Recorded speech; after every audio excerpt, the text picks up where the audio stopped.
गुरु भक्ति योग।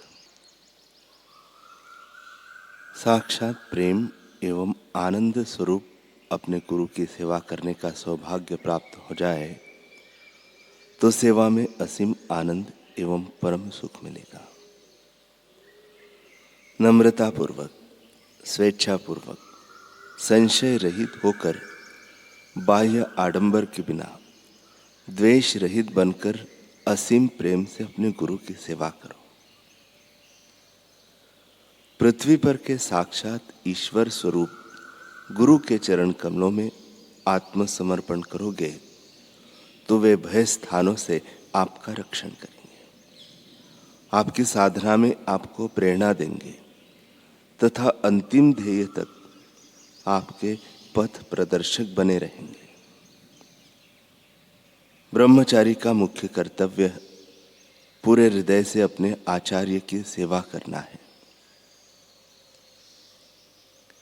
जो तन, मन और धन को गुरु के चरणों में अर्पण कर देता है वह गुरु भक्ति का विकास कर लेता है।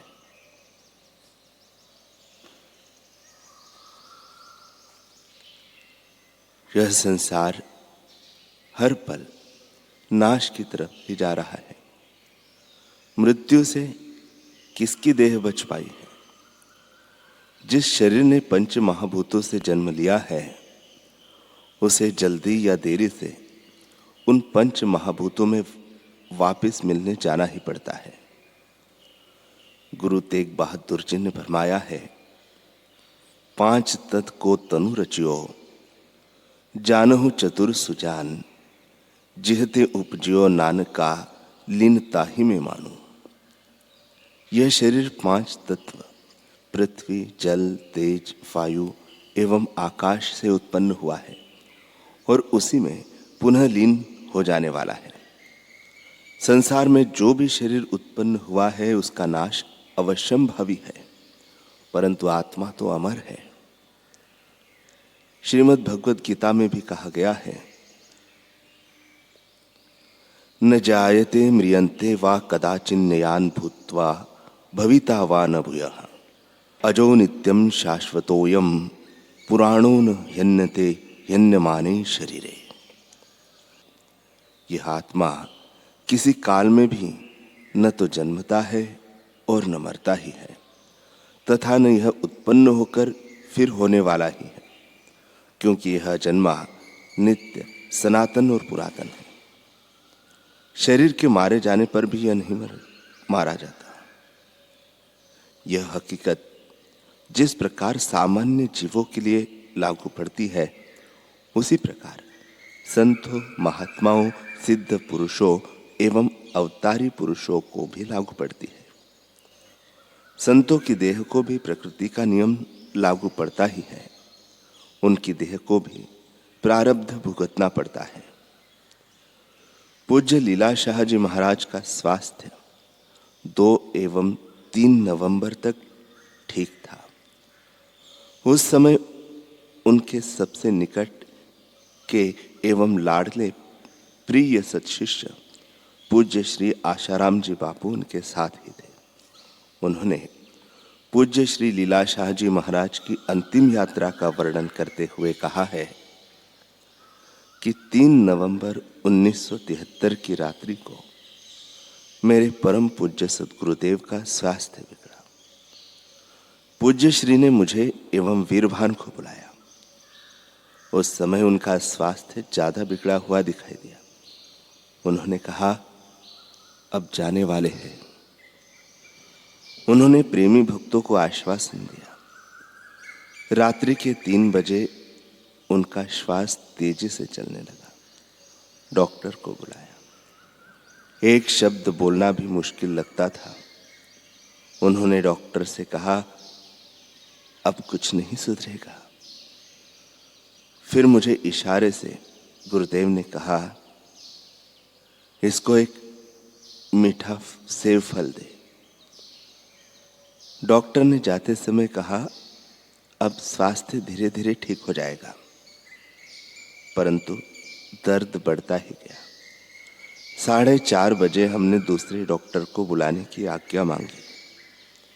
पूज्य श्री गुरुदेव ने कहा, देह को छोड़ो, यह भले अपना प्रारब्ध भुगते। फिर हमारी नम्र प्रार्थना सुनकर हाँ कह दिया। हमने डॉक्टरों को बुलाने की व्यवस्था की, किंतु तरतीव्र प्रारब्ध को कौन टाल सकता है। हम रात के 12 बजे से सुबह के 7 बजे तक जगे।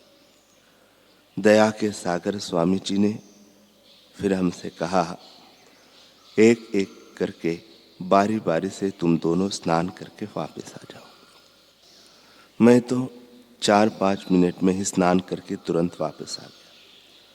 मैंने आकर पूर्व दिशा का दरवाजा खोला और पूज्य श्री से कहा, रवि महाराज का उदय हुआ है।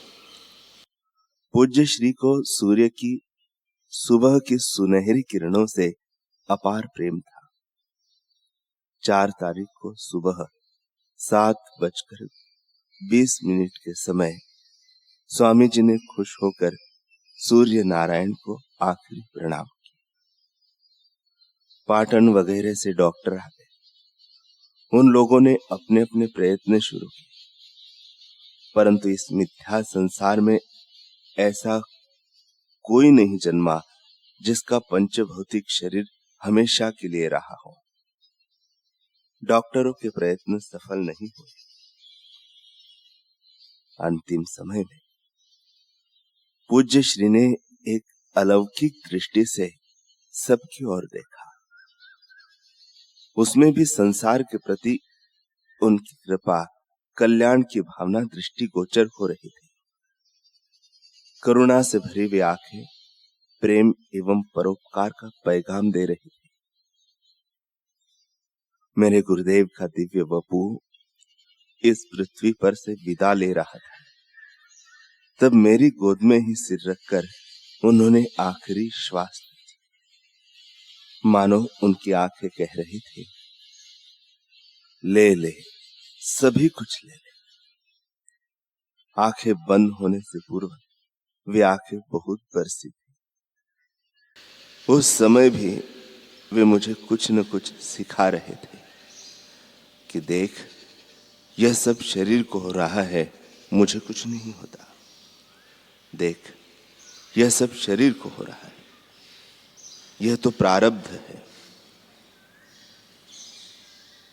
देख, 93 वर्ष का मेरा सपना पूरा होने को आया है, मैं नहीं मरता। देख बेटा, सपना पूरा हो गया, खेल पूरा हो गया, अब मैं जाता हूं। देख, लीलाशाह बापू नहीं मरते हैं, उसी प्रकार तुम भी नहीं मरते हो। उनकी मृत्यु भी उनके जीवन जितनी ही भव्य थी।